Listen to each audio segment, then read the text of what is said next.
Welcome to ISRA League's Grand Touring Championship, brought to you by the Z1 Sim Wheel LCD display. You can see the LCD display here. It has the dashboards for all of the cars in iRacing, plus extra telemetry. Makes a great addition to any sim rig.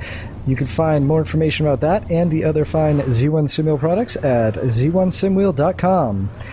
Well, welcome. This is Grand Touring Championships Round 8 of Season 7. It's the Samurai Showdown 70 at Twin Ring, Motegi. I'm Daniel Quaroni, and with me in the booth are Anthony Muniz. Great to be back with you guys. And Brian Carey. Hello again. Okay, well, we'll jump into the points in just a moment, but I wanted to note that... all right, no notes. Here we are in the points. Daytona Prototypes, Colin McLean leading with 135. Check out for, second and third, though.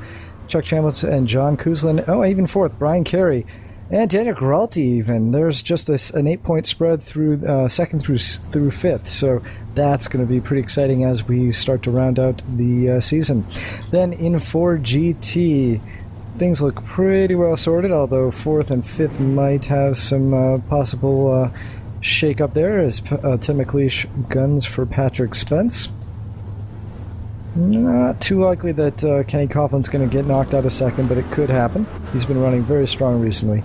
And finally, in Cadillacs, James Cullen is leading our last season's championship winner, with Ricardo Machuca in second, and just looking through the points, Mark Payne, because of the races that he often misses, is running in third. Warren Bateman hot on his heels.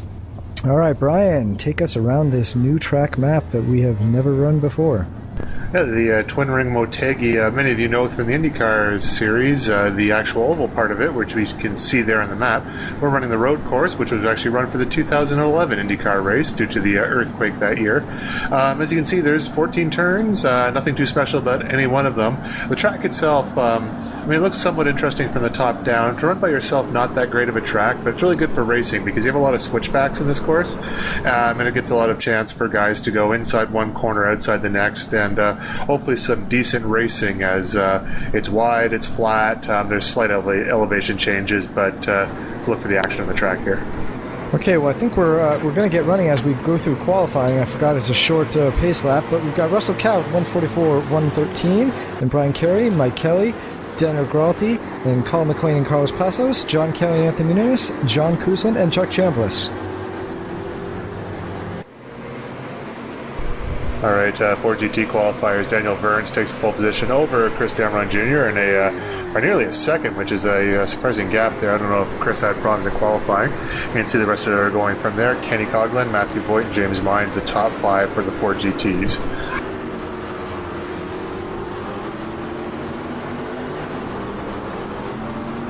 And for the Cadillacs, James Cullen took a pole with Mark Payne not too far behind Ricardo Machuca and Joe Jr., Lauren Bateman, Jeremy Burris, Ryan Huff, John Rostudos, John Middleton, and Stephen Clark will be the top 10 in that class. All right, well, we have almost a minute of green so far, and it looks like nice clean starts all around. And here we are, clear and into the action, and a great shot there from Matthew Voigt, looking back at Daniel Quaroni's ISRA kayak car. Yeah, but a lot of this track, as you saw from the map there, it is run through the infield of the oval here, so you have a lot of earth berms and spectator lines that are kind of meant to mirror, so seats can be used for both the road course and for the oval course. As we're following Dan Quaroni here, right behind, and now on board with Mike Taylor as you're going down the long back straightaway. That's very slowly. Something went wrong there.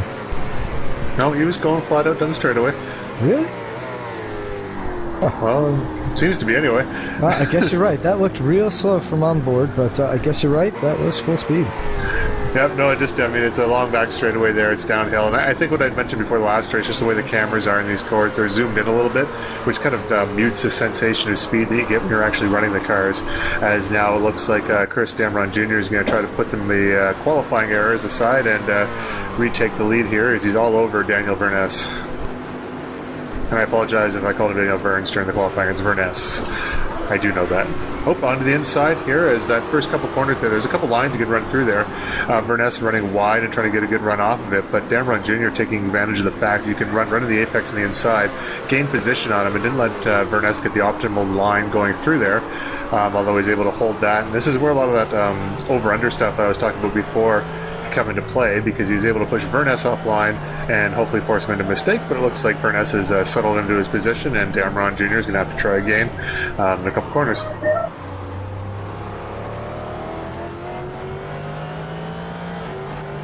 Now, this is a part just coming outside of we just went underneath the oval track there, so we're going to head outside of the oval track now, so these corners are not inside the oval track.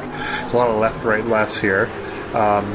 And also, too, when you're thinking about a lot of road courses, say like even Spa, Francorchamps in particular, Road America, for instance, those are kind of really built with a natural terrain, where I get the feeling this road course is kind of carved out of the earth and just very geometric, if you will. So a lot of guys like it, a lot of guys don't. I mean, you either love it or you hate it. And, I'm actually kind of judging by the comments after and before the race. It's kind of 50-50 amongst our group, if you love it or hate it. Looks like one of the Can-Am Crackers cars got a little loose there in front of Ryan Huff. I believe that was Stephen Clark. Yeah, I think a lot of the Daytona prototype drivers didn't like it as much. A lot of these turns are first gear turns. This one, for example, I think that we're watching now would be a first gear turn in the DP, whereas there's second gear in the other cars. And I think, first gear, no matter how high you make it, it's always a little rough to get into, and can be very difficult to brake and downshift into it. We can see Timothy Stoll challenging Brian Carey going down into turn 3. Carey's going to looks like he holds him off, yeah, but we saw the multiple lines working there. Carey went a little wide in turn 2. That allowed Stoll to catch up, and that is Mike Kelly. My apologies. They forget they have similar cars, but yeah, that allowed Mike Kelly to go and challenge. Didn't end up working out for him because he was going to be on the inside, or the outside rather, on the next corner, but it makes for some great racing action. You can see that a lot of the Daytona prototypes are still bunched up quite closely in the opening laps of the race so far. And there's Mike Kelly with a big off, but he recovers pretty decently. He's going to lose a spot, though. Daniel Giralti is... threesome all got by right there. I'm not actually sure if Timothy Stoll is even in this race here. I don't have... my telemetry doesn't go past beyond 10, but I don't recall him being in the race. Oh, Ryan Huff snatching a gear there as he's trying to get underneath Stephen Clark. Yeah, he had a great run on the inside of that corner, but his gearing he was up a gear than he should have been, and that really didn't give him any power coming out of the corner, and that allowed him to Stephen Clark to stay in front and maintain that position.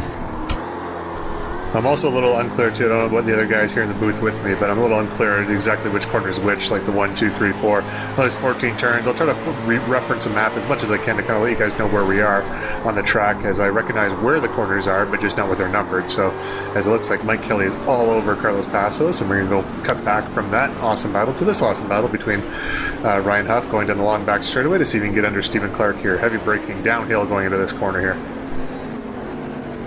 Little touch, not too bad there. It looks like it's cost Ryan a little bit, as it looks like a few guys have got past him.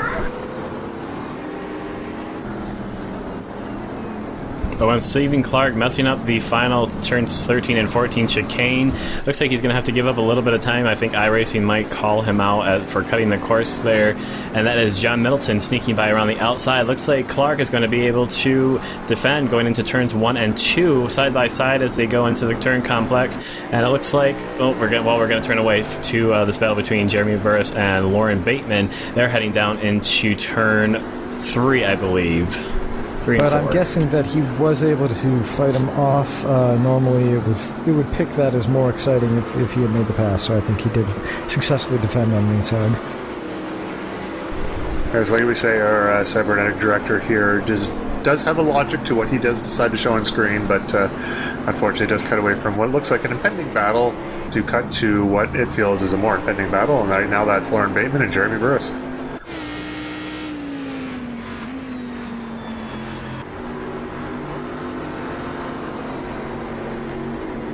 Lauren Bateman looking very tidy, taking some nice close corners there, and getting alongside Burris for an easy pass, really under braking. Very nicely done.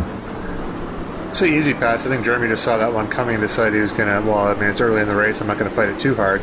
But also normally if you go into that corner and catch a break, you can run wide and get past him again. As John Kuzlin is all over the back of Anthony Muniz here. This is coming at turn 2 and heading into what I believe is turn 3. Because some of these corners here, like turns 1, I'm going to just double check the corner names, but some of them are double apex corners. So really, there's a few that could be named 1 and 2, or it could just be turn 1, even if you do take it as 2 corners, as it looks like John Kelly was exiting the track in the wrong direction. In our last race, we were cutting to Karl Mumbauer when he was going backwards off the track a lot, so it's for him nice to see him keep it on the track and someone else go off for a change. As Kuzlin is off the track following Muniz there, so he should be all right. There's a lot of runoff there, and this is through turn 10, I believe, going out of the back. No, it's not. Anyways, he went wide that was, there. 7-8, and they're on turn 9 right now. Yeah, heading down towards the turn 10 hairpin.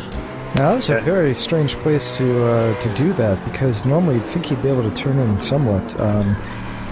I don't know how it is in the Daytona prototype, but in the Ford GT, you really you brake a little, but then you bleed off speed as you enter that turn and as you go through it. Now, for me, at least myself in the Daytona prototype, it might have been a setup issue, but I was snatching brakes left, right, and center here, and I don't know if that's what happened to John.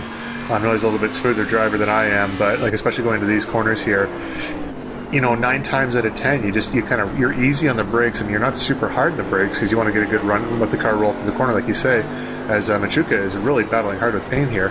But when you roll on the roll on the brakes, sometimes you just, right off the bat, you'll catch it, and you just can't get it unlocked for some reason. So I've been there before. That's what's happened to me. I can't say what's happened to John there, but that seems kind of very eerily familiar to incidents I've had in the past at this track. Yeah, that turn in particular, hopefully maybe I'll describe it as we go through it again. Wait for that so we have some visual reference as nice bumping there between Ryan Huff and Stephen Clark. Looks like Ryan's, he's gone to the inside there strangely, and I don't know if he gave the position back or if he was just trying to take the inside, but a little side-to-side contact. Hope they didn't damage the cars too much, but it looked like he moved over.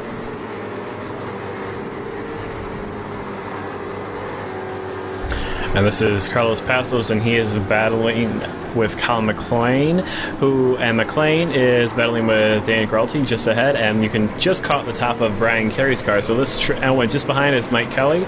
So this is still a fairly lengthy train of Daytona prototypes here. We've been going for about 10 minutes so far, and these guys have kept it pretty close, as you can see just by looking at the visuals we have right now. Yeah, it was a pretty slow engine and a long DP caboose at this point in the race. Not like Daytona prototype train, so that was the engine. I guess right now Mike Kelly would be the caboose in this particular train. I'm not sure. Maybe Colin or Carlos, I'm not sure. Yeah, right now Russell Kyle has managed to pull about a 7.5 second lead over second place Brian Carey, so he's managed to really establish his pace so far in the early stages of this race and pull out a very, very comfortable gap. Right now he's probably just cruising and seeing if any of these guys can pick up the pace and catch up a little bit. Yeah, it was a situation definitely where I know for myself, like I mentioned about snatching brakes there, my qualifying, my practice was going super well. I get into the race and suddenly the car became much more difficult to drive for various reasons. It's one of those things too where you have different levels of equipment in real life racing, your car, your team, even if it's a spec series, a newer car, a more well maintained car can run better. The same thing goes with simulated racing, because the computers that we run to run this simulation, some of them are better than others, and I am running a 4, almost 5-year-old machine with some updated components here and there, but every so often the machine itself isn't quite up to the task of processing these intense races, and sometimes it's better than others, and unfortunately this was not one of those good times for consistency, if you will. Yeah, this being one of the newer iRacing tracks, it definitely is more of a requires more computer resources to run it. I've noticed that this and places like Suzuka, another newer iRacing track, use more computer resources. And so, if you're running a what you could call a bone stock sim racing setup, that could definitely cause issues, even if you do have your graphical settings turned all down. So that's another thing that you don't have to deal with when racing in the real world, just like there are things when racing in the real world that we don't have to deal with while in the simulator.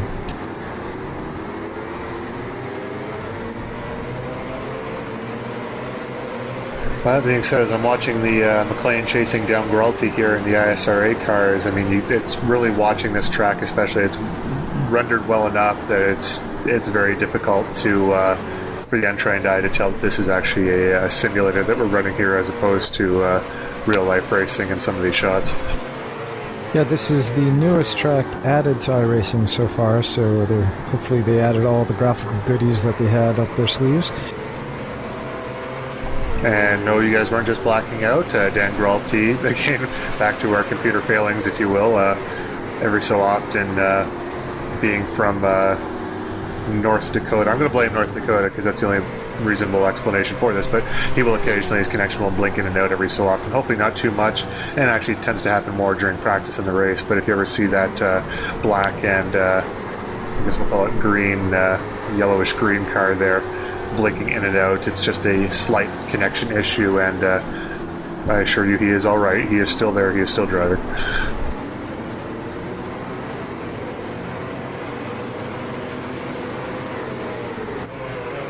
And right now it looks like these four drivers have really kind of closed the gap to each other. We have Dan Gralty battling with Brian Carey, and just behind is Colin McLean holding off Carlos Passos. And Russell Kyle has managed to increase his lead over second place Brian Carey to around 10 seconds or so. And I just have to wonder if this train forming behind Brian Carey is keeping some of these guys back just a bit, and if there would be, and Brian is obviously driving very well, he's not letting these guys get past, so they're obviously not that much faster as Dan Gralty sticks his nose out as they head down turns one. But I have to wonder if one of these guys might be able to close that gap a bit with to Russell Kyle for first place.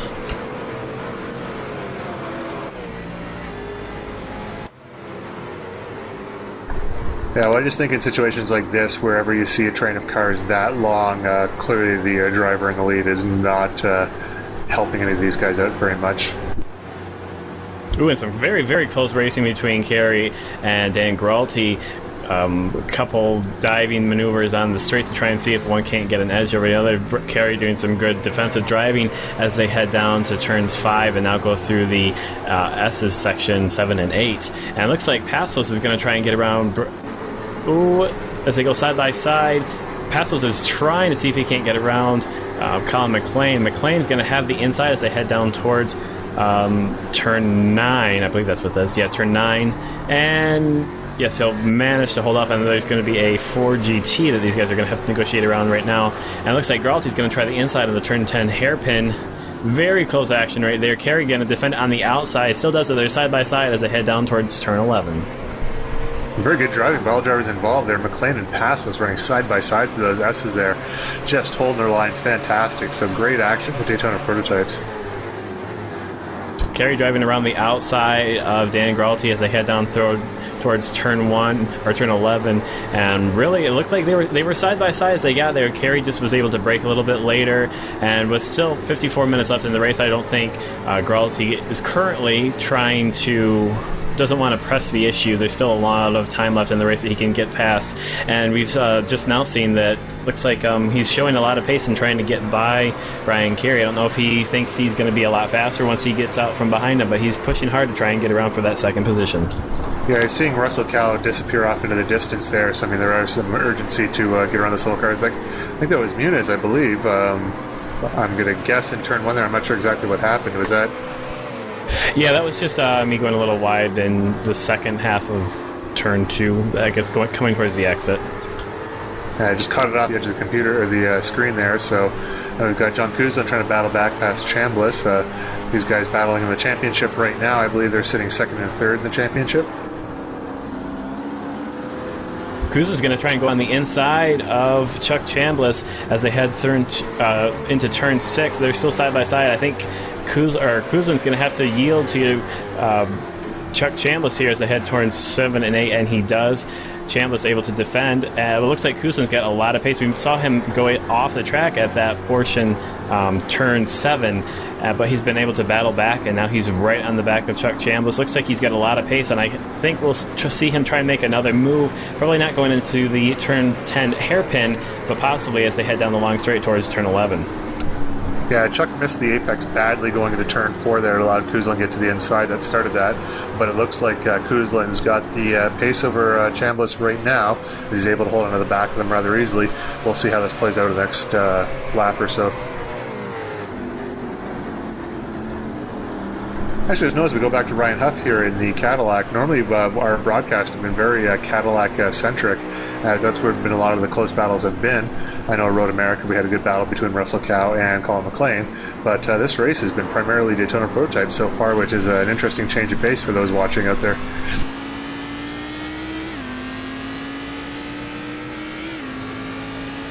I think with the Daytona Prototypes, I know that a lot of the times have been close. Ooh, and that was a very close maneuver there by Ryan Huff. Gets on the inside of, I believe that was John Middleton, and that'll move Huff up to 7th place. That was a good maneuver going into turn 3. But yeah, going back to the Prototypes, I think once we get out of qualifying and everyone gets more in race trim, it's a bit more of a... they get more in kind of just a rhythm and just turn laps and not have close battling like we're seeing right here with Daniel Gralti and Brian Carey as they head into the turn 7 and 8 S's. And so far, Carey's been able to do a very, very good job to hold Gralti off for so long. It looks like Gralti's had the pace, but just hasn't had quite enough to get around Carey. Carey making his the rear of his car very, very wide and hard for Gralti to get by. Well, it looks like some damage on Gralti's car. Yeah, I'm not sure if that just happened or a lap or so ago, but there was some contact previously going through one of the S-bends there, but looks like everyone... actually, I don't know if both of us had taken loss of speed. I know for sure that my already ill-handling car became slightly more unmanageable, if you will. Well, the battling with Passos caused Colin McLean to fall back a little bit, but now the battle between Carey and Gralti and the Cadillac traffic that they are now making their way through has allowed him to catch back up, and this is quickly becoming a 3-way battle as Passos is about half a second off the back of McLean. Oh, there you can see it right there. So the train is kind of coming back together again, even with the traffic here, and Gralti going to take a look up the inside. Ooh. And Carey cutting across the nose of Gralti as they head into turn 3. That was a great maneuver. Gralti just wasn't quite there, and that allowed Carey to continue to defend. Carey going to take the the left side of the circuit, and Gralti again not there as they head down into turn 5. And I think it seems right now that Carey is better under braking because Gralti gets there, but once they get to the corner, he can't execute the pass. He's not alongside far enough to make the move.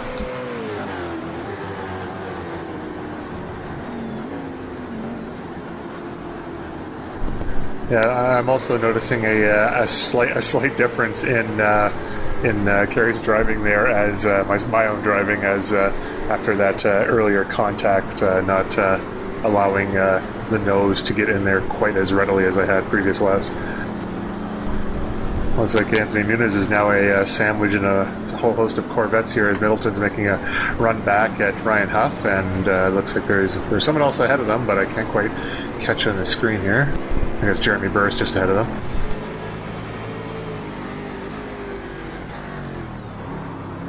Ooh, very, very close there. I'm not sure if there was contact between Passos and McLean. Passos is going to lose a bit of time and come under pressure from Mike Kelly as they head into the turns 13 and 14 chicane. That was very, very close. We saw Passos go wide. I think that was just because he put on extra braking to make sure he didn't run into the back of McLean's Daytona Prototype, but that was very close. And now it looks like Mike Kelly is going to be able to possibly challenge Passos for the 5th place. And Passos goes very wide into turn 1, and that's going to be an easy pass for Mike Kelly. And by possibly, it turned out to be easily as they're going through there. Now, noticing Mike going through the turn 12, 13, 14 complex towards the end of the lap there, going around the outside of Passos, who had run wide in the turn 11 there at the end of the straightaway, shows that sometimes you don't quite have the confidence in these cars, and maybe in real life you'd be able to make a run around the outside there, kind of stick in the outside knowing the other guy will see you, but you're kind of limited in visibility online and limited in senses as well, so you kind of take a more cautious approach than you may in real life.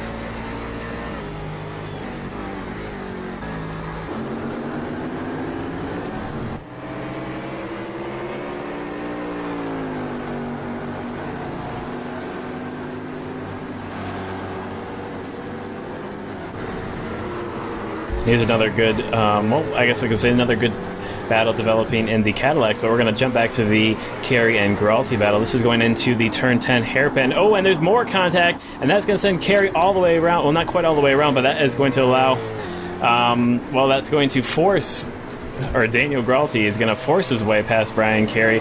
Not sure if that contact was intentional or not, but nevertheless, it has dropped Carey down to P6, so that allows McLean, Kelly, and Passos to all get by, and plus whatever sort of damage has been done to Brian Carey's car that might slow him down. So, very interesting turn of events. We saw some very good, hard racing, and then it gets ended in a not the way you want it to, I guess.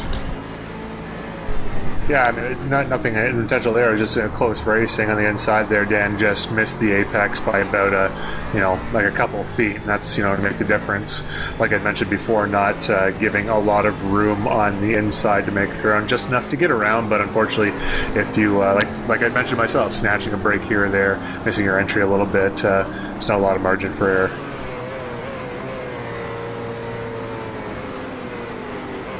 Okay, a nice shot of the Cadillac Daytona prototype and a Ford GT there, all one running line astern. Got John Middleton in the Cadillac, John Kelly in the Daytona prototype, and I believe that was Lance Snyder in the Ford GT. All right, we're going to go back to the Daytona prototype, and this is Mike Kelly on the back of Colin McLean. And you can see Daniel Giralty's green, I guess we'll call it the Android green Daytona prototype, up there not too far ahead. But meanwhile, the leader for that class, Russell Cow, has pulled about 14 seconds ahead of the second place, who is currently being held by Daniel Giralty. So while these guys have been dicing it up and trying to get by each other, Russell Cow has been able to just pull away and basically just set it on cruise control. I mean, I don't think we've seen a shot of him since the start of the race. That's one thing I've noticed this season from Russell Cow is he's a very, very quick and consistent driver. Unfortunately, he's been prone to a lot of early lap incidents. And, a little close call there with the 14 of Machuca. As the Daytona prototypes are trying to get by, go through the very tight section there at the end of the lap, as Mike Kelly has made a run on McLean, not quite making it. But like I was saying, actually, I don't remember. Oh, Russell Cow, yeah, sorry, forgot what I was saying. But he was basically... he'll take a big lead and he'll run laps like crazy, but he's very prone to early lap incidents, and if he's able to avoid those, he's a force to be reckoned with. Yeah, I think we saw a good example of that at Spa, where he had a very, very strong showing, but then got involved in an incident. I think spinning himself coming out of turn 9 or something like that, and he definitely had a chance to win that race. And we've seen a lot of that so far this season. If he cannot get involved in an incident, he's going to be up there really fighting for the win, and right now he's dominating this race. It's just he's suffered from incidents, I'm not sure, either caused by himself or other cars, so it's good to see that he's so far having an incident-free race and able to put have such a strong showing on so far. Actually, well, speaking of which, too, as we mentioned the big leads, just checking the class leaders for the Ford GT, which you've seen virtually none of. Because yes. Daniel Burness has a 24-second lead over Kenny Coughlin. Chris Damron Jr., unfortunately, is 8 laps down, having retired from the race. We didn't see that incident, what brought him to retire, but Chris Damron Jr., a championship leader, no longer running. However, because of only a 9-car field here, he still will pick up some valuable points on the way to a potential championship for him. Yeah, and was this the first race that he did not finish so far this season? No, there is one previous. I don't remember exactly which one, but okay. I think maybe if he did not finish, it was just he'd taken damage, an extra pit stop or something, and dropped further back down the order, which for him would be not in first place. And a couple other cars that we've seen take an early retirement. Matthew Voigt in the Ford GT has also had to retire his car for various reasons. I believe that is resulted from some sort of damage his car had. And it looks like Joe Jr. and Stephen Clark also have retired their cars, both in the Cadillac class, unfortunately. Oh, and Jeremy dirt Burris tracking it. Oh, and he manages to save it. That is a great save. That was in the turns 13 and 14 chicane heading onto the front straight, and that is a very difficult corner complex, and that is even more incredible that he was able to save that and not spin off into a barrier. That was extremely impressive from Burris there, going around those final corners, going sideways one way, sideways the other way, throwing up tire smoke, and keeping it pointed straight down the straightaway. I will tell you right now that driving it like that is not the fastest way around, and I guarantee you he lost a lot of time doing it, but it was sure spectacular, and you don't see that very often in this series. Another thing too is because we see a lot of these guys going around here, and it seems when they're going good, it seems almost easy unless they're racing each other directly. I mean, everyone's just kind of driving around. It looks like they're just kind of puttering along, doing their thing, but that's how these cars are run the quickest, is you have to be very, very careful, and they are on the edge of control for the most part, but they're just below that edge, and you really got to push it up there, because if you push it beyond there, Jeremy Burris was a fine example about what happens if he was able to bring it back. You see that, and that's where it looks like sometimes these guys aren't really trying all that hard, but really they're just, to keep them going the fastest way around the track. That's what this is all about, is to keep them going as smooth as possible the whole time. Yeah, watching it from this TV view makes it look very easy, but it is definitely not.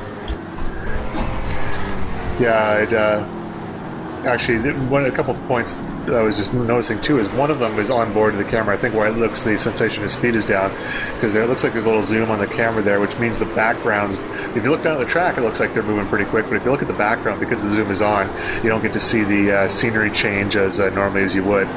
But also too, I noticed was the Mike Kelly and Carlos Passos are cutting past Kenny Coughlin there in the Ford GT, but my wife was noticing during the Edmonton Indy race, Elio Castroneves and Takuma Sato in the last few laps, and she just kind of made an offhand remark saying, it doesn't even look like they're trying that hard right now, and realizing the situation where they're fighting for the lead a second apart with 5 laps to go, and you're thinking, watching it like for the untrained eye, it's like, yeah, no, it doesn't look like they're trying that hard, but until they are absolutely right on the ragged edge. You can see the lap times going faster and faster and faster.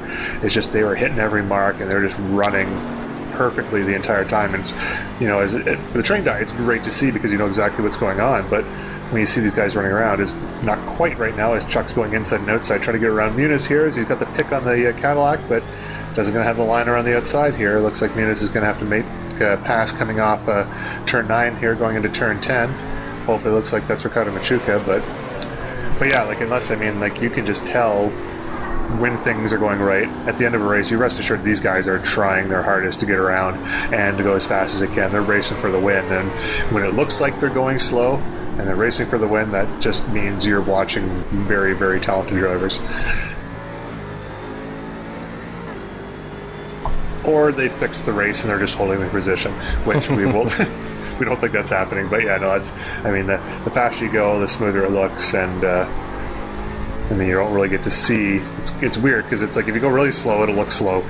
If you go almost as fast as you can, it'll look really, really fast. But then when you're going right on the edge and holding it there, it will go back to looking slow again. But you look at the stopwatch and you know it's not.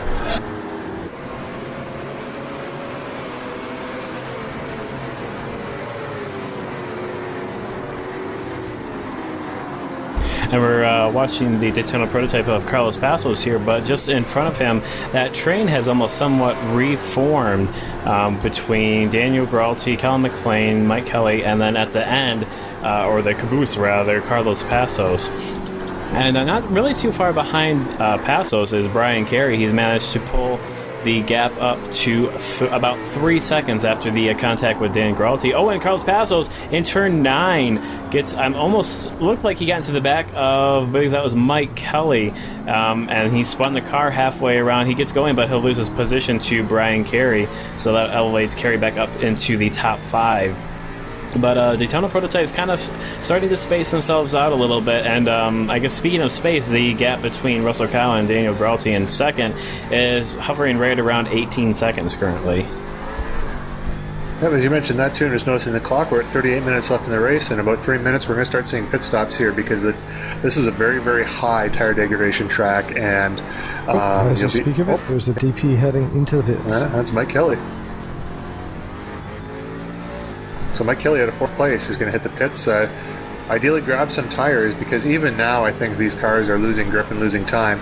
So if Mike can put in a couple hot laps on fresh tires, he might be able to make up some of those places, because like Anthony was mentioning before, the train from Gralty down was running pretty tight. So even like a second or two on new tires can be very, very helpful.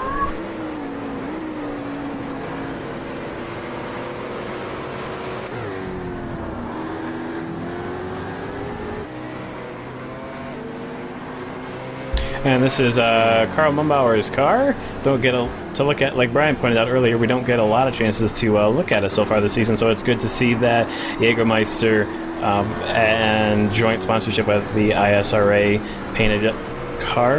And it looks like right now he's going to be fighting with Mike Kelly, but of course that's kind of a faux battle because Kelly is just exiting the pits while Carl Mumbauer has yet to make his pit stop, as far as I'm aware. At least I haven't caught that he's been in yet.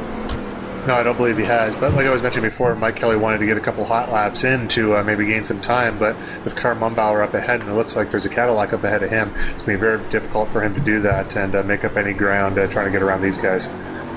Yep, and Mumbauer, he does not have to move out of the way. I mean, he is currently, like I said, it's a full position that he's in right now, but he still has every right to battle with Mike Kelly and try and maintain his current position.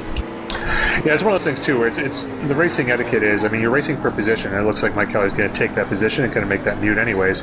But normally the etiquette in that situation is you're not expected to move out of the way for someone, because you are still racing for a position even if you haven't made your pit stop. However, the efforts you take to keep him behind you should be a lot less than if you were on the track and racing him hard for a position. Like, essentially what happened there is Mike Kelly was able to stick his nose in there, Carl Mumbauer knowing he's not fighting this guy for position, he's not going to force the issue, he lets him by, but at the same time he's not going to slow up on the straightaway or do anything drastic like that to let him by. Right.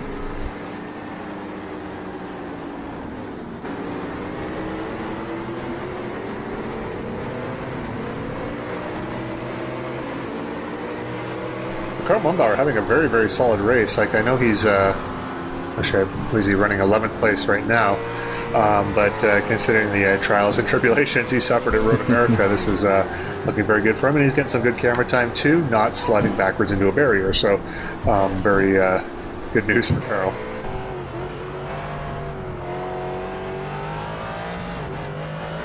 And we haven't seen much of James Mine so far, but he is currently running in the top 5 for the Ford GTs, which is a very solid run. He's just passing Daniel Crony, who is in the pits. Yep, so that'll elevate him up to 4th place for the time being until he decides to make his pit stop for the race.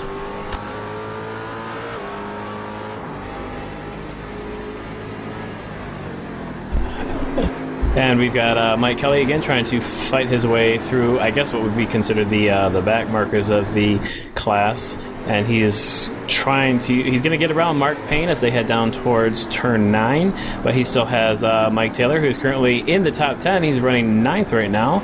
So that is going to be that's actually probably one of his better performances we've seen so far. We don't get to see a whole lot of Mike Taylor, so it's good to see his car on screen. Yeah, we're going to see. This is kind of good at judging the relative pace. Mike Kelly on fresh tires, Mike Taylor on old tires. Going to the back straightaway here. Kelly's going to take a look on the inside, but it's really, honestly, it's a long straightaway into a slow corner, but it's not really a very good place to make a pass. For whatever reason, I'm not sure. Typically, that's your atypical passing place, but the way the braking is as Taylor is entering the pits, and it's a very, very difficult pit lane to get through. There's kind of twists and turns, and if you cut the grass, you will be penalized. So I know in practice, definitely locked the brakes and shot right across there. Luckily, in the race here, I believe the pit stops went a little smoother, but we're back on board with John Kelly, who is currently in 11th, still chasing down Carl Mumbauer. Actually, I don't even have that gap available to me, just because my screen, unfortunately. Talk about equipment, I've got a 17-inch 4x3 monitor, so... He's about 4.5 seconds back right now, so there is, I think we mostly saw his car because he was making a pass on Mike Taylor, who had pulled into the pits. But right now we're switching over to Colin McLean as they head down the back straight. He's still trying to chase down Dan Gralty, and despite the nose damage on Gralty's car, he's still managed to keep a fairly consistent gap between himself and McLean. The gap currently about 1.5 seconds. Of course, that could change any time with pit stops now starting to occur for the Daytona prototypes and some of the slower cars as well. Oh, and McLean into the pits now. Yeah, so not quite on the halfway mark. McLean just going a couple laps longer here. And Kerry obviously going around for another lap.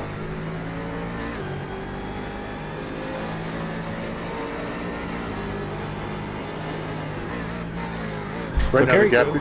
Go ahead, Brian. So just saying the gap to Gralty is about 7 seconds at this point here before pit stops begin, and Machuca is making a run on Lauren Bateman. I believe Machuca's made his pit stop here, so I think this, while still a pass for position, not potentially... oh boy! Unfortunate.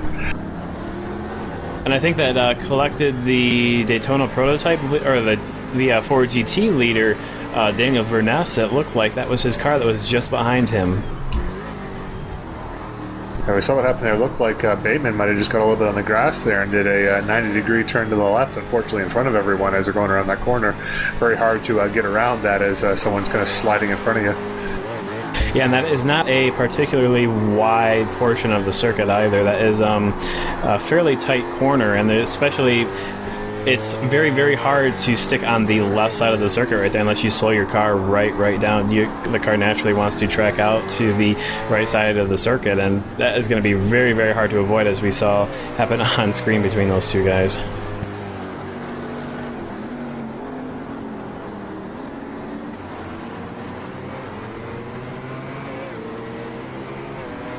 And we can see Carlos Passos has yet to pass. Both of these two drivers, Brian Carey and Carlos Passos, currently running in third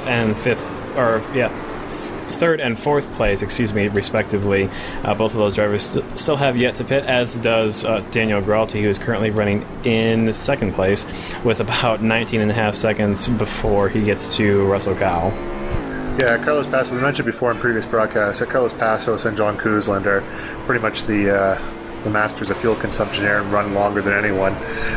Kuzland sitting in fifth place right now, about 8 seconds behind Passos, but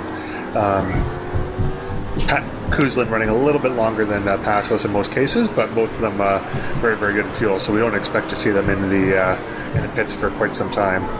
By that I mean maybe 5 minutes.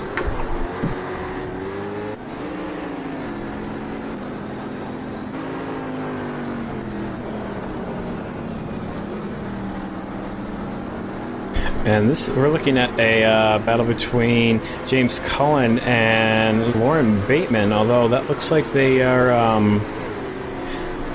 well, my telemetry is off right now, but James Cullen is currently leading the class, so I would assume that Lauren Bateman must be a lap down then. Well, that looked like that was that a James Mines there going on the grass as Mike Kelly went along the inside. And he's going to make it a double pass as he goes down the inside of Chuck Chambliss. Chuck seems to be running a little bit slowly right now. I don't know if he got caught up behind some traffic, but doesn't seem to have any problems. But you never know. It's kind of hard to tell unless you followed him for a few corners, as we're back with Daniel Coroni, who is running in fifth place but made a pit stop, so he's just passed Marty Jeffries back up to, and Daniel Verness, so he's up to third place right now. And it looks like James Mines has not pitted either, so Coroni, who has made a pit stop already in third place, could potentially be taking second when Mines makes his pit stop. Yeah, the gap to Coroni and Mines is only about 7.5 seconds, and Mines will lose much more time than that when he does take his pit stop. So this could potentially be the best finishing for Daniel Coroni that we've seen so far. Oh, and this is John Kuzland into the pits, and I think he's in before Carlos Passos. Good shot of some fencing and some girders on the roof there. Oh, there we are, back with Kuzland in the pits. As you can see, his crew clearly jumping out and refueling the car and changing tires. I can see them, why can't you? Actually, speaking of which, one of the interesting... Oh, there's the 69 there, Sam Taylor, going backwards off the track. Didn't look like he hit anything, so he should be able to continue. Like I was saying, in the recent iRacing update, as it was just released this past week, one of the interesting additions is actually having flag marshals at the flag stand, the start-finish line for the green, the yellows, and the checkereds, which I thought was an interesting addition. Unfortunately, we won't be able to see those in our replays here for our Waste broadcast just yet, but it's a step in the right direction, as iRacing, quite rightly, focusing more on the physics and the cars of the game as opposed to the cosmetic things, but I mean, it is nice to get a cosmetic update every once in a while. Oh, Chambliss is off the track, and Mike... Okay, if I just recall, maybe I'm having a deja vu moment, but I'm pretty sure Mike Kelly had just passed Chambliss in that corner, but it seems that Chambliss had got the position back, and then Kelly had just got the position back again. Yeah, I'm not sure exactly how that worked, but it seems like Kelly was able to get back by as Chuck Chambliss went a little bit wide in turn 5. Now, exactly, we kind of missed how that whole thing kind of played out, but we'll hop on board now with Ricardo Marchuka. He's currently running in 4th place. John Rossutos is just ahead of him, and when Rossutos missing the apex by a long ways as they head into turn 11, that's going to allow Marchuka to drive right on by. Have to wonder if Rossutos might be pulling into the pits to make his pit stop. Yep, he is indeed currently shown in the pits. And John Kuzlin's doing, or it's not Kuzlin, sorry, John Kelly is doing a little bit of a roundabout there on the grass, obviously having a little bit of a spin.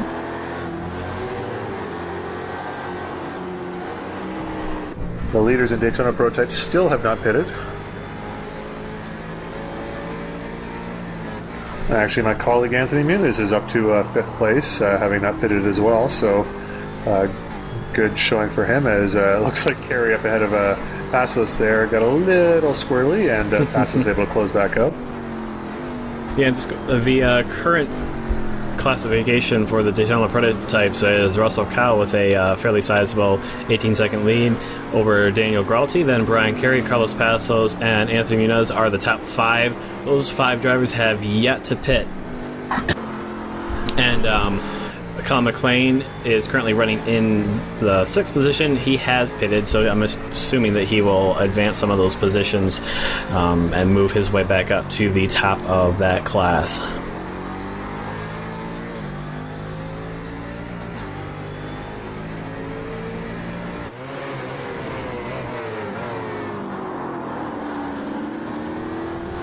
Okay, now just double checking my map there, so I was getting confused with the corner numbers.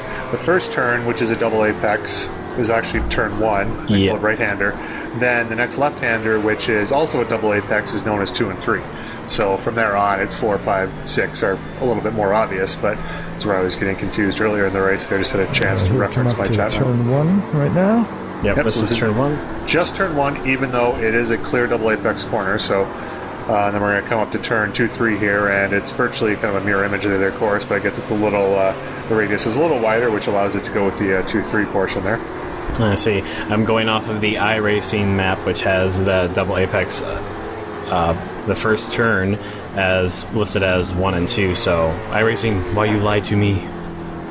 Yeah, I don't know what's... Anyways, point is, they're corners. They have numbers. They have some numbers, and we'll call them out randomly just to confuse you. Yep, and as this track has unfortunately very little history, there's not a lot of corner names. I imagine most tracks start with just corner numbers, but perhaps some will have corner names. And as Chuck Chambliss into the pit stop there, as see the crews cleaning off the windshield, changing the tires, giving him a drink of water. Totally doing all that. Looks like Mike Taylor is coming up behind Mark Payne here. Mark Payne in 2nd place, just up ahead of him, quietly leading in the 2nd place in the Cadillacs is James Cullen, our championship leader, just cruising around about 12 seconds ahead there.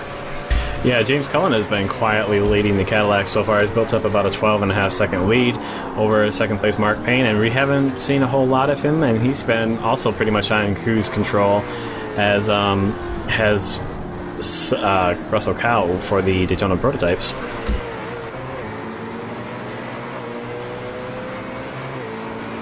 Yeah, and the leader is still chugging along here, so McLean taking the early pit stop and watching the gaps to 1st place. It looks like it's pretty stable at about 49 seconds. I'm going to keep an eye on that as we go through here to see if he's able to make up some time on fresh tires, but he is pulled within about 4 seconds of Muniz for 5th, so doesn't look like Muniz is going to be able to hold that position, and we'll see about the other drivers and where McLean kind of slots back into the battle once everyone makes the pit stop.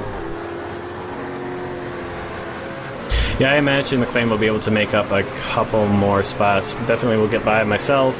Probably Carlos Passos will be a bit more challenging to get by Brian Carey. He has a much larger gap to himself, to Colin McLean. But McLean should definitely be able to make up 2 positions once the guys that haven't made pit stops in Daytona prototypes actually do take their one and only stop.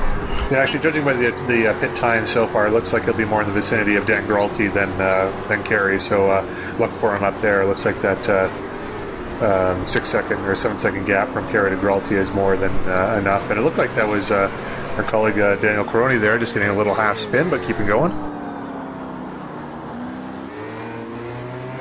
I didn't notice.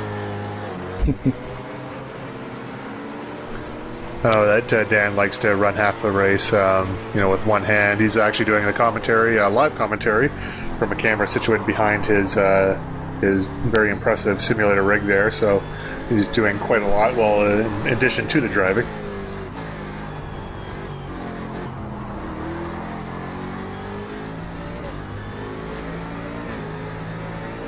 Oh, and Russell Cow is in the pits. The leader's in the pits. Now he's dropped back to 4th place immediately as Passos has gone past the pits. So Dan Gralti is our new race leader. Carey about 6 seconds behind him, with Passos a further 1.5 seconds behind Carey. So once all these classes here, we'll wait for the Daytona prototypes because I think they're pitting last. Then once pit stops are sorted out, we'll run through the order again. Yeah, just in the 4GTs, looks like James Mines has still yet to make his pit stop, and that will most likely, barring any incidents, elevate Daniel Quaroni up to 2nd place. So there's still a few pit stops to be played out yet in this race, with only 21 minutes left to go. Wait, you think James Mines hasn't pitted yet? He may have pitted now. Yeah, because I'm seeing him as 3.5 seconds ahead of Daniel Quaroni, so I think that couldn't quite make it there. Oh, okay. I'm actually seeing him as about 12 seconds ahead of Crony, but I'm sorry, you know what? I just can't read anything. You are absolutely correct. He is 12 seconds ahead. But he was much more than that. He was 40-plus seconds ahead previously, so I think the pit stops have shaken out. And at least for the Daytona, or the 4GTs, looks like it's Kenny Coughlin, James Mines, and Daniel Crony sitting as a top 3 right now, with Marty Jeffries and Lance Snyder rounding out the top 5 as, Chuck Chambliss closing right up onto the back of Mike Taylor there. This is a battle for 10th place. And Daniel Crony is in the pits. No? Excuse me, Really? Daniel Gralti's in the pits. Okay, Daniel Gralti's in the pits. So excited to make the call, and Kerry is taking the lead.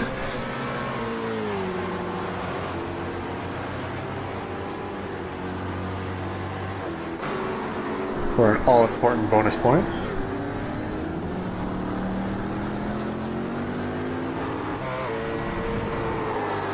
Bonus point Brian is referring to is that you get a point for having led a lap during the race. So it's just 1 point no matter how many laps you've led, but Brian Carey being in the lead at the moment, and I believe he's crossed the start-finish there in that position, and so then he will get that point.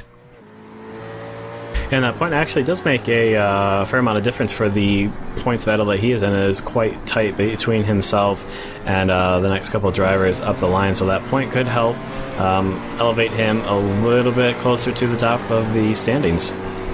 Yeah, I look at the standings there. I think it was like Chuck Chambliss, John Cleveland, myself, Dan Gralti, all within about, I think, 8 points of each other. So, I mean, depending on how we finish in a particular race, I mean, we've been snaking back and forth quite a bit.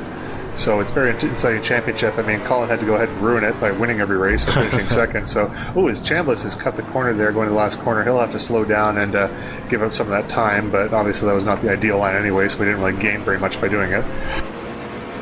Yeah, and with Chambliss having kind of I guess what would be considered a poor race, he's running in 10th right now, but which isn't bad. But he's kind of had quite a few offs, and so I'm sure this isn't the race that he wanted to run.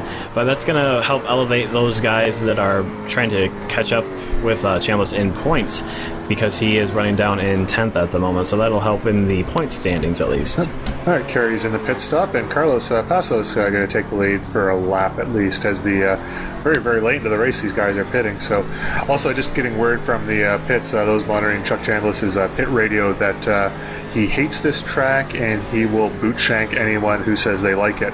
So Chuck obviously not having a very good race here at Twin Ring Motegi. Well, I have to say, one thing that's quite telling about this track is you've seen on the Daytona prototypes that the brakes have been glowing red in numerous braking zones. And normally on the DPs, it takes a heck of a lot of braking to get them to glow out. The other cars, particularly the Cadillacs, glow quite a bit more easily. So that gives you some sense of just how harsh this track is on the cars.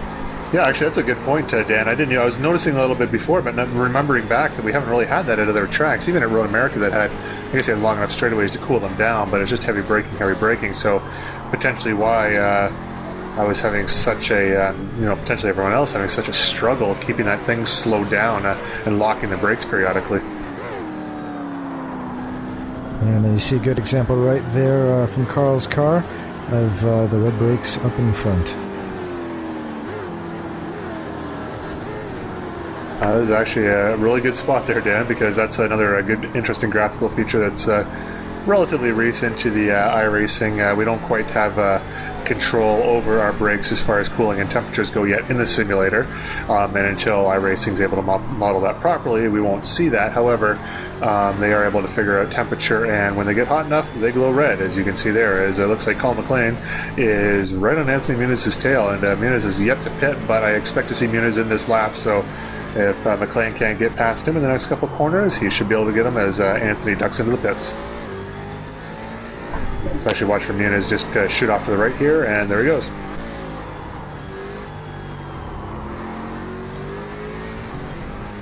With Carlos Passos also in the pits, looks like McLean's got well ahead of Dan Gralti, and yep, he slotted himself back into second place. So after these pit stops shake out, we'll get a sense of the leaders here, as it looks like as Dan Gralti is passing Daniel Corney here to lap him, possibly, maybe a couple corners from now. Looks like Kerry's caught up to him, and unfortunately there was John Taylor there. Just got a brief glimpse of him. He's yes, geez, John Kelly. He's become the Carl Mumbauer of the race today, as Carl was always caught on camera spinning last race. It's John Kelly's turn. And this is actually fairly significant. This is Brian Carey, and you could catch the car of Daniel Gralti, and we know that there was an incident between those guys, and Carey lost quite a bit of time earlier in the race, and the gap at the end with 15 minutes left to go currently being shown just over a second between these two guys, so that's quite impressive. Carey doing a good job using pit strategy, I would assume, as part of the way to make up some of that time, and he's going to be closing pretty rapidly in the back of Gralti's car. We'll just see if we get some we handle this NASCAR rules or traditional road racing rules, but yeah, no, it's I don't know if just once you get a later pit stop, you have a lot lighter tank, fresher tires. It's a little easier on the brakes and the tires with that. So car felt a lot better after that first pit stop. I ran way too heavy in the first stint, so the car was pretty crappy in that first stint. And thanks to Dan's spot here in the commentary, I probably know why now. I was just cooking those brakes too much.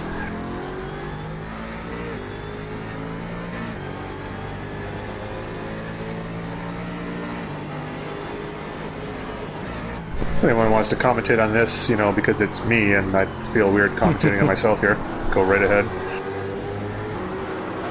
Well, it looks like you have some damage there to your right rear now, so actually that must be the damage that Daniel Gralti gave you earlier on. It just didn't seem to show up quite as visibly before, but seems quite noticeable now.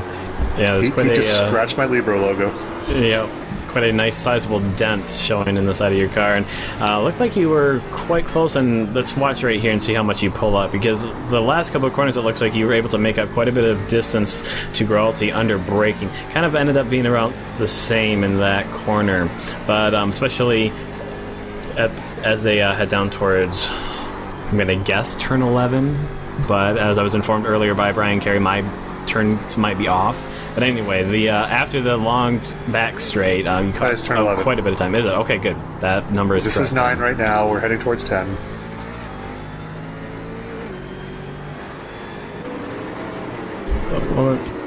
I don't know. My map is all messed up then. I'm just going to say this corner. Brian Carey going down the back straight after that corner. We'll call that Gralty corner. Gralty corner. Okay, that's a good. We'll call it that for the remainder of 12 minutes of the race. Yeah, right now these guys are fairly even under pace. It looks like we know that Carey has a lighter. Well, I guess they're probably about the same under fuel there. Oh, and Gralty making a very large amount of lag right there and disappearing for about a whole second or so. Having a little issue with the cloaking device there.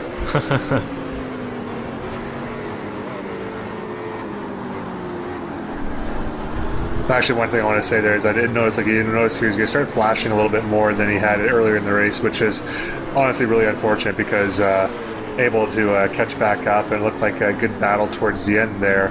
It's kind of hard to really enjoy that battle when you're sim racing when the guy ahead of you is morphing in and out of your dimension. Yeah. Which, as you're coming up, it looks like this is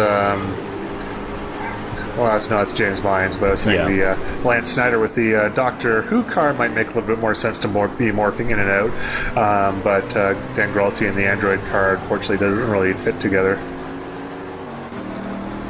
Well, you could say that it fits along with the reception that your average cell phone gets or something like that. Yes, indeed.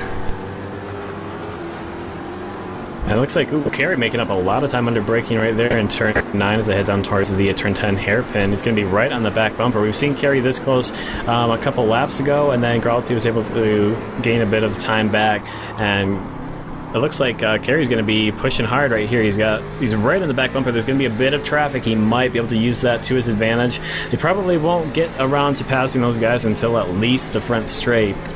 So there'll be turn 1 there that he might be able to try and use those guys as a pick, as he really is very, very close in the back of Gralty's car.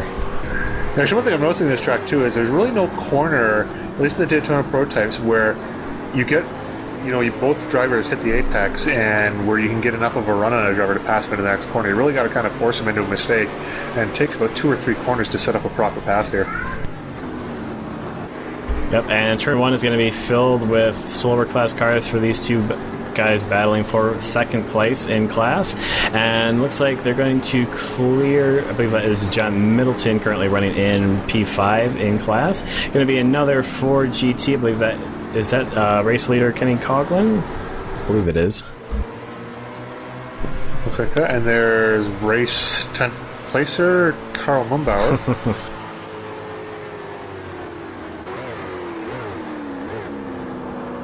Yeah, you can really see the brake glow there going into that corner, and the Jägermeister car there.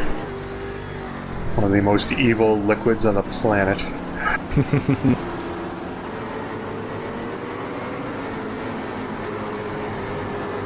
Carey getting still very, very close. They've managed to get by all of the slower class traffic, so it's just going to be if Carey can get his nose on the inside of Gralty's car and force his way around. Not going to have anything in the turn 1 hairpin, or turn 10 rather.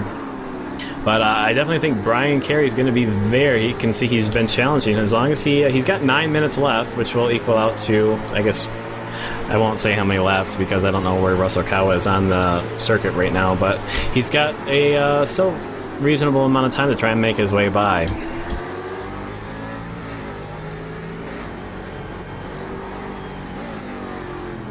Got a couple slower cars up ahead there, 2 classes, a Ford GT and a Cadillac. Looks like that's actually Lance Snyder up ahead there. Yeah, it is. So hopefully Gralty does not step into the phone booth there as he goes through.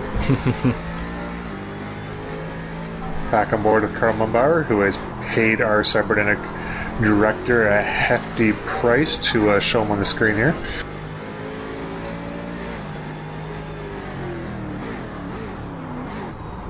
Unless there's someone right behind him that we can't see, but he's about 3 seconds behind Mike Taylor right now. 2.5, so maybe he might be catching up Mike Taylor for that 9th place. Yeah, I think he was among the closest battles there. I think everything else... Well, actually, you know what? The Daniel Giralty Brian Carey seems like it should have been the highlight feature, but maybe it just wanted to cut away for a moment to give us a little bit of refreshing video or something. Well, it's also, I want to point out too, I'm just noticing the Daytona prototypes, we've got at least 10 guys on the, well, let's see on the top here. 11 guys in the lead lap still, so a very, very competitive Daytona prototype race today. One thing I'm noticing as we watch this Giralty and Carey battle continue to go on is it seems that Carey is much... Even though you were complaining about braking issues, you seem to be much, much better under braking, and we see Giralty pulling off to the right side of the circuit. I'm not sure if that was... Let's see what happens here. If he was defending... Oh, well, Carey's going to cut along the inside, take the normal line through turn 11, so that's going to put Brian Carey up into 4th place, or 3rd place, rather, in front of Daniel Giralty. So I'm not exactly sure what happened there, if Giralty was having some sort of issue and let Carey by or what, but nevertheless... was that? Okay. So Giralty deciding that the connection issues were too much, and were going to be a hazard to this battle here, so he decided to pull over and let Brian Carey by. So that's going to elevate Carey up into 3rd place, and that is quite a great recovery after the early race incident that he had.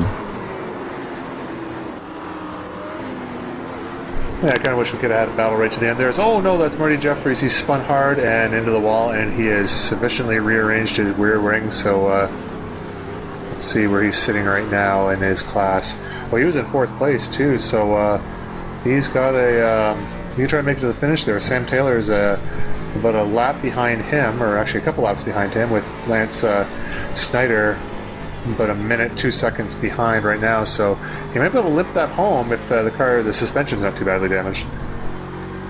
Yeah, it actually just occurred to me to mention, unfortunately, Matthew Voigt, who started, I'm trying to remember exactly, somewhere around 7th in Ford GT, had a connection issue right at the start of the race, just before the green flag, and unfortunately didn't manage to come back during the race. Yeah, I mentioned my brake issues before. Like I say, it looks like I was pretty good on the brakes, but if that was the case of the overheating or whatever, that's why it was more an inconsistency issue where I'd be okay, and then, one time I'd lock up and my braking distance would go from, 100 meters to 200 meters, and when you brake at the 100 meter board, you don't really have a lot of room to do much about that if you get it wrong with a brake lockup, but... One thing that, if I was able to, and I'd highly recommend doing, is, for instance, acquiring a Z1 SimWheel LCD display for no other reason than to be able to adjust brake balance mid-race. Some other models offer in-game adjustments with, I believe they have some touchscreen models there, or other models that are able to help with that, and I find that it's... the Z1 SimWheel displays that allow you to do that would be very helpful in a situation like this where changing car conditions and track conditions would require you to make adjustments. So again, our sponsor, Z1SimWheel.com.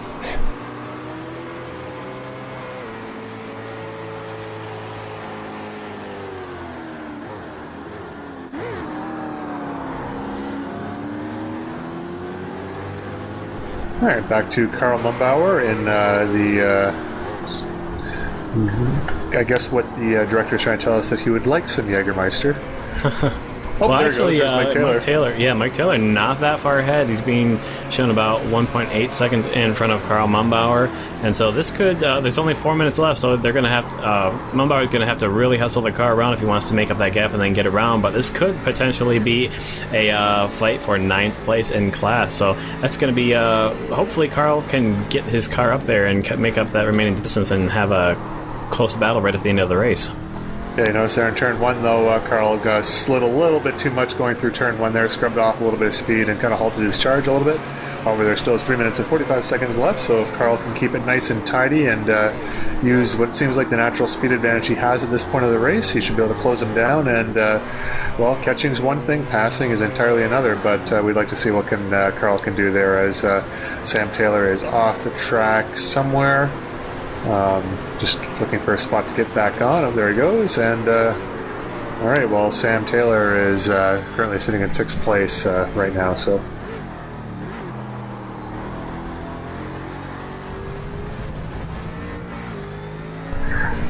Yeah, let's just run down the orders here real quick here as we're closing down to the end here. Russell Cowley in the Daytona Prototypes, about 15 seconds over Colin McLean. Brian Carey a further 10 seconds behind Colin, with Dan Gralti and Mike Kelly rounding at the top 5. Kenny Coughlin with the leader in the Ford GTs. An unfortunate incident for Daniel Burness about 14 laps ago took him out of the race. James Vines sitting in 2nd place, 4 seconds behind the leader. So that's not decided yet. Daniel Caroni another 18 seconds behind James Vines, but about 52 seconds ahead of Marty Jeffries at 4th place. So that podium pretty well set there. Lance Snyder a further 50 seconds behind Marty Jeffries. Marty Jeffries having that damage, slowing down and doesn't think Snyder has a chance to catch him. James Cullen, our championship leader in the Cadillac, is a 23 seconds ahead of Mark Payne, which is a very significant margin for them. Ricardo Machuca 30 seconds behind Mark Payne, so the 3 protagonists there spread out rather significantly. Ryan Huff in 4th place, and then John Middleton running in the top 5. So we're coming up to 2 minutes left. Carl Mumbauer chasing down Mike Taylor for 9th place in the Daytona Prototype. Apparently is the closest battle on the track right now.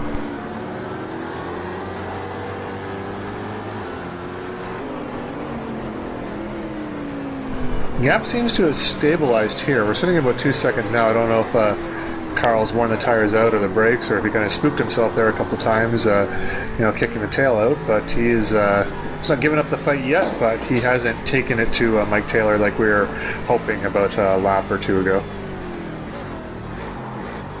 Also, just want to point out in the Daytona Prototypes, we're seeing some interesting telemetry from Carlos Passo's Daytona Prototype, and saw that he popped up very quickly on the pit-in graphics. I'm wondering if he has had to retire the car as he continues to drop down, currently being shown in 8th and falling in the standings for Daytona Prototype.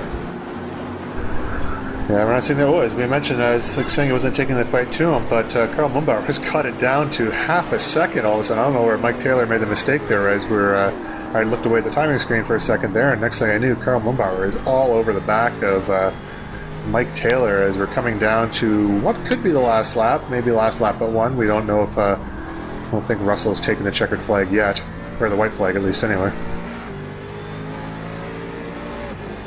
Okay, so these guys have 2 laps left because I think Russell's coming around to the take the white flag in a second or 2 here.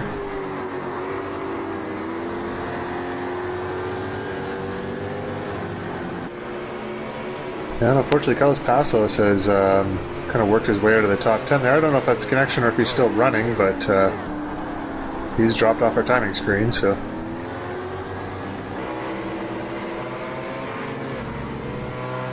Yep, there's white flag. Russell Cow has just taken the white flag, so 1 to go for the leaders there, which means these guys have the half a lap plus 1 to continue their fight. And they're going to catch up to a bit of Cadillac traffic here. This is Mark Payne, and that is a Can-Am Racing Cadillac. I'm not sure which one it is. That's John Rizzuto's. Is that who it is? Okay, so Rizzuto's is going to still hold up Mike Taylor. And Carl Mumbauer is going to be looking to get by both these guys. It looks like he's get by Mark Payne quite easily as they head down towards turn 9. And he's going to get by... thought he might try and sneak around on the outside, but he'll definitely get him going into the turn 10 hairpin. So not a whole lot of time left. Mumbauer is going to have to really, really hurry if he wants to get around Mike Taylor.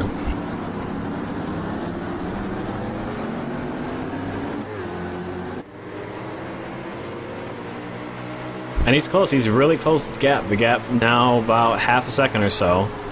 And really all it's going to take is a little bit of pressure from Mumbauer on Taylor, and hopefully Mumbauer is hoping that bit of pressure that I don't think Taylor has had much of this race is going to cause him to make a mistake, and that'll allow him to pick up that other position. You can see Mumbauer pushing hard there. Didn't quite hit the ideal line going through turn 14 there, but didn't seem to lose him a lot of time as he is now following Taylor through, and There's a car up ahead. I didn't quite catch it, but one of the slower class cars.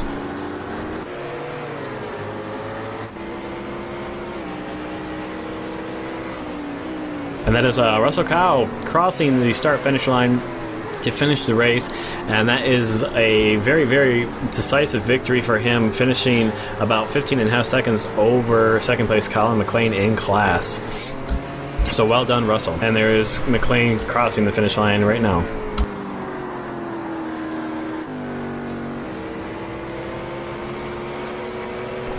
Like Ricardo Machuca there. Now again, like when we're showing the timing and scoring here on the side there, until the class leader crosses the finish line, you won't be able to see second, third, and fourth, even if their races are finished already. So the top 5 set for Daytona Prototypes: Russell Cow, Colin McLean, Brian Carey, Dan Gralty, and Mike Taylor. Excuse me, no. Mike Kelly. And Kuzlin chasing down Anthony Muniz. Can't quite get it done there. Muniz holding on for a respectable 6th position there. Kuzlin, I'm not sure what if he was catching up or whatever, but a very good second stint for Muniz to bring him up to 6th place. Yeah, I'll just point out that last stint I pitted very late, didn't take tires, and we know that John Rasudos did, so that was part of that was done through strategy and trying to save the tires that I had to be able to last the entire race. And you saw that it did come down very, very close to the end. He was catching me quite a bit as the tires fell off towards probably the last 10 minutes, and another lap or two and he probably would have been able to get around. So I was very happy the race ended when it did. All right, and Kenny Coughlin taking the win in the Ford GT. James Cullen also taking the win in the Cadillac. So James Cullen will be extending his championship lead. On the other hand, with Chris Dameron Jr.'s retirement, Kenny Coughlin is pulled up closely, as we'll go over the standings now.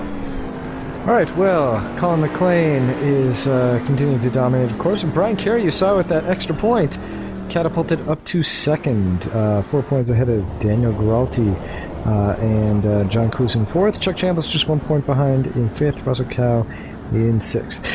In 4 GTs, we see Chris Dameron Jr. didn't score too many points this round, but he's still leading quite handily. And let's look for a battle, 4th and 5th. James Mines versus Patrick Spence for 4th. They are currently tied up there. Actually, 4th through 10th was close. Yeah, it was pretty close, I will say that. And finally, James Cullen with a similar 30-point lead. Actually, I think he had the exact same points as Chris Dameron Jr., and Ricardo Machuca trailing by exactly the same 30-point margin. Once again, looking for a close battle and just not really finding it. Things sort of settling in as we look into the last 2 races of the season. And pretty soon we'll have the schedule pop up and we'll talk about them. There they are. Mid-Ohio. Of course, we've done all of these by now. The season's over for us, but coming up for the next broadcast. And then followed by the season finale at Suzuka. Yeah, Mid-Ohio is a fantastic course there. Very, very technical, very difficult. Suzuka also another fantastic course. So very, very good end to the championship here as Kenny Coughlin celebrating. Look at you see that Tim Stoll. You watching this, buddy? That's how you do well. Sort of. See, as I mentioned Tim's name, and he's screwed up his donuts. So he's doing good until I mentioned Tim's name. So, anyways, celebrating with Kenny Coughlin taking the win there, and like I mentioned before, Chris Dameron Jr. had a massive lead going in. Kenny Coughlin able to take that way down with that victory there. So, very important for Kenny to keep himself in the championship fight. Well, I have to say I'm one of the ones who enjoyed this track. I thought it suited the Ford GT really well, and because the straights were so short, there was just always something happening. You never ever got bored on this track. No, I did really enjoy the track too. I mean, some of the drivers, again, Chuck Chambliss, did not like it so much, but I mean, driving around myself, it was all right. Like, it's a fun track, but racing here I found to be fantastic. So, I mean, hopefully at some point we'll race here again, but I know that I don't believe it's on the schedule for next year. So, those are my final thoughts. Anthony, Dan, anything to add to the broadcast? Well, really, I think we saw the best race in the Daytona prototypes. There was so much action, especially the great train that we had going from second to fifth place for such a long time. A lot of very, very good close battles in that class, and I really enjoyed watching this race. I was another one of those that enjoyed this circuit as well, so I'm looking forward to coming back here at some point in the GTC. Yeah, there's actually a night version of the circuit which is quite a bit darker even than Sebring, so hopefully we'll have an opportunity to race there at some point. It may be hard to call the race, but I think it'll be a really exciting thing to drive. All right, well, thanks let's go through the list. Thanks to our sponsor, Z1 Simwheel, to ISRA League, its admins and drivers for making these races possible, and of course to my co-commentators Brian Carey and Anthony Nunes, and without them, there'd be a whole lot more silence, let me tell you. So that's it until next week. Thanks for watching.